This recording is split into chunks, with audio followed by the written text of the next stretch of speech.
개경의 주택가. 개경에는 어떤 사람들이 살 수 있었나? 엄격한 신분제가 유지되었던 고려시대였지만 특별한 경우가 아니면 신분에 따른 주거의 제한이나 거주 이전의 차별은 없었다. 사소한 것 하나 신분에 따라 차별을 하던 통일 신라시대와는 사뭇 다른 모습이었다. 따라서 도성 안에는 왕족과 재상을 비롯한 관리들은 물론이고 서리, 군민, 농민과 상인, 수공업자, 노비 등 매우 다양한 부류의 사람들이 모여 살았지만 그렇다고 신분에 따라 주거지역을 정하거나 통제한 일은 없었다. 조선시대의 한양만 하더라도 신분에 따라 주거지는 분화되었는데 말이야. 또 집을 소유하는 데 있어서도 별다른 제약이 없어서 노비나 범죄자가 아니라면 능력만 된다면 큰 집을 소유할 수도 있었다. 다만 무당의 경우만은 도성에서 살지 못하도록 국가적으로 통제했다. 왜 그랬을까? 불교 때문이었을까? 아니다. 고려시대는 비록 불교를 국교로 삼았지만 무속신앙을 인정해서 각 고을마다 신사가 있었고 성왕신과 산신에게 제사를 지낼 수도 있었다. 그럼에도 불구하고 무당을 도성 내에 살지 못하도록 한 것은 불교가 아니라 유학자들의 반대 때문이었다. 유학자들이 무속에 지나친 성행위, 유교의 이념과 배치된다고 왕실에 간언을 했기 때문이다. 때문에 무당만은 개경 내에 살지 못하도록 쫓아내곤 했던 것이다. 다만 이런 규칙은 잘 지켜지지는 못한 것 같다. 고려 중기의 문인 이규보는 이렇게 말했다. 무당들을 도성 밖으로 쫓아내면 어느샌가 다시 들어오고 또 들어오고 그런 식으로 무당들이 도성 안에서 자꾸만 무속을 행하려니 문제로다. 참고로 숭유 억불 사상이 강해지는 조선시대에는 스님들을 도성 안에 살지 못하도록 했었다. 귀족들이 살던 곳. 고려시대에는 빈부격차가 엄청났다. 조선시대보다도 더했다. 조선시대의 세조정치기가 삼정의 문란으로 힘들었다지만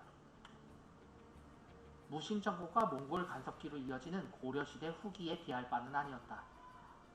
조선시대에는 오히려 세율이 낮았고 생산성이 높았기 때문에 평민들은 의외로 풍족했다. 구한말 서양인들이 조선에 와서 놀랐던 것 중에 하나가 낙후된 모습에도 불구하고 아무리 가난한 자더라도 최소한 먹을 걱정은 안 하고 살았던 모습에 있었다. 오히려 엄청나게 먹어서 놀랬지. 반면에 고려시대의 조세는 아주 과중했고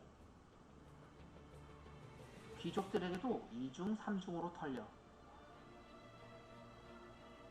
조선시대와 비교할 수 없을 정도로 농민들의 생활이 힘들었다.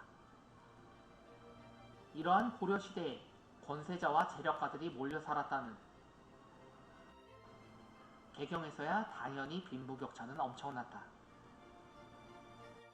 특히 권세자들이 타인의 재산을 강탈하는 경우가 많았다. 예컨대 1157년 의종이 고관들의 집 50채를 강제로 수용하여 궁을 확장 공사한 일이 있었고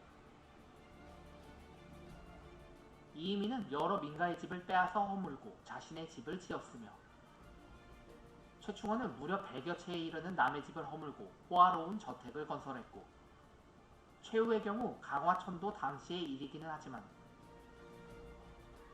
자신의 경부장을 만들겠다면서 주변의 수백 채의 민가를 허물기도 했다. 또 부당한 가격으로 가옥을 매입하는 사례도 잦았다. 흔히 생각하는 고려시대는 좋은 시대는 결코 아니었다는 말이지. 다만 거주지는 마음대로 선택할 수 있었고 능력만 되면 커다란 집을 짓고 살아가는 것은 가능했다. 물론 자리가 좋은 곳은 그만큼 집값도 높았지만 말이다. 당시 관료들에게 가장 인기가 좋았던 곳은 대궐에서 가까운, 즉 출근거리가 짧은 곳이었는데 이런 곳에는 흔히 고관들이 몰려 살았다. 아래 지도에서 보면 정승동이나 이인로, 이색 등이 살았던 곳이 바로 그러했다. 한편 이규보, 이재영과 같은 학자는 일부러 외진 변두리에 살았는데 이런 곳은 경관이 좋고 맑은 식수를 얻을 수 있었기 때문에 출근거리가 멀어도 나름의 장점이 있었다. 그런가 하면 최충원은 저작거리에서 가까운 상권지대에 큰 저택을 짓고 살았는데 이러한 저작거리에는 고려시대만 하더라도 시전에 대한 통제와 권력 행사로 금품을 챙기기 좋았기 때문에 나름 명당 자리로 인식되었던 곳이다. 그저 상놈들이 설치는 곳이라 멀리했던 조선시대의 양반들의 모습과는 분명히 달랐던 모습이다. 한편 당시 귀족들의 집에는 정원 문화가 발달해 있었다. 조선시대만 해도 정원은 거의 사라지고 마당 가장자리에 감나무 몇 그루가 있는 게 전부였는데 고려시대의 건설가들은 집안에 인공 연못을 만들고 정자를 짓고 갈대밭을 조성하여 오리를 띄웠던 것이다. 그 중에서도 건세가 대단했던 거물들은 아예 커다란 연못을 만들어서 배를 띄우고 연주회를 열었으니 그 호사스러움이 이루 말할 수가 없었다. 서민들이 살던 곳. 개경에서 집들이 가장 빼곡히 들어찬 곳은 시전 주변이었다. 얼마나 집들이 다닥다닥 밀집해 있었던지. 한 곳에 불이 나면 다른 곳으로 연이어 옮겨 붙곤 하였다. 당시 개경에서 발생했던 주요한 화재 기록은 이렇다. 1051년 불이 나자 순식간에 129채에 옮겨 붙었다. 1092년 645가 불에 탔다. 1271년 300여 호가 소실되었다. 1276년 소금 가게가 있던 동네에서 1천여호의 민가가 화재로 불에 탔다. 이렇듯 위험천만한 시련 주변의 주택가에는 아무래도 일터가 가까운 상인들이 많이 살았었는데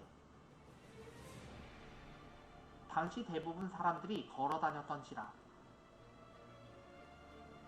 집이 일터에서 너무 멀리 떨어지면 곤란했기 때문이다.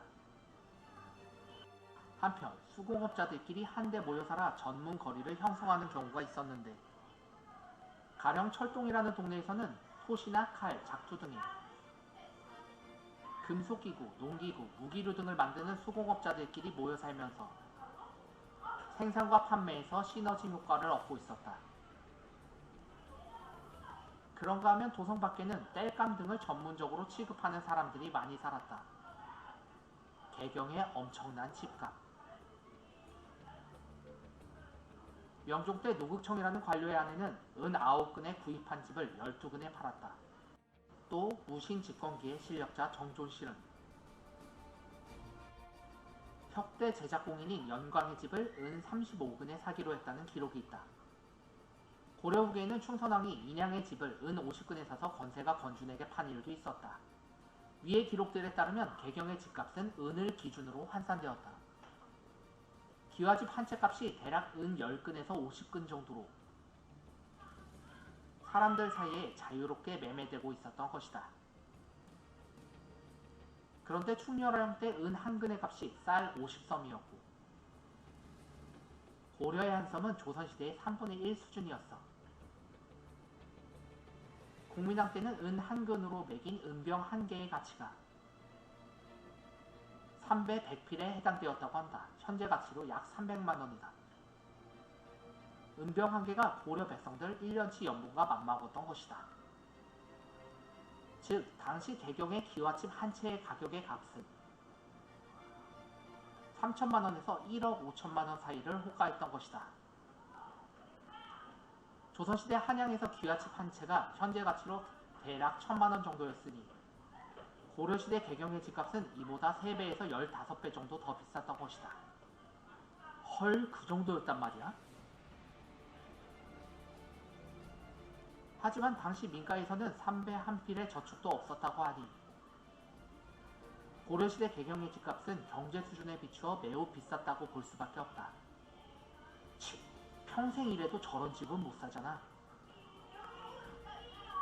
다만 개경 내에서도 지역에 따라 집값의 차이는 존재했다. 예컨대 궁성에서 가까울수록 집값은 높았고 고관들이 몰려 살던 정승동의 경우 집값은 특히 더 비쌌다. 그런데 이런 비싼 집들을 여러 채 가지고 있었던 이들도 있었으니 대략 소수의 사람들이 대부분의 부를 차지하고 있었던 셈이다. 반면에 집이 없어 세를 내고 사는 세입자들도 적지 않았다. 개경에서 새집살이를 한 사람으로 명종 때 농민 출신 백임지를 들 수 있는데 그는 무력이 출중하여 개경으로 스카웃되었지만 막상 개경에 와서는 돈이 없어 땔감을 팔아 호구지책을 할 정도로 가난하게 생활했다. 하지만 운 좋게 왕의 눈에 띄어 형부시랑이라는 고위직까지 이르게 되었는데 출세를 한 그는 처와 함께 하인을 거느리고 옛날 셋집 주인을 찾았으니 옛 주인인 노파는 반갑게 백인지 내외를 맞으며 이렇게 말했다. 그렇게 출세하기가 쉽지 않았을 텐데 당신은 참으로 복이 많은 사람이오. 고려서에 나온 백임지의 글은 예전에 집주인을 찾아갔다는 사실을 기록한 것이지만 그 이면에는 아마도 자신의 성공을 과시하려는 심리도 있었을 것이다.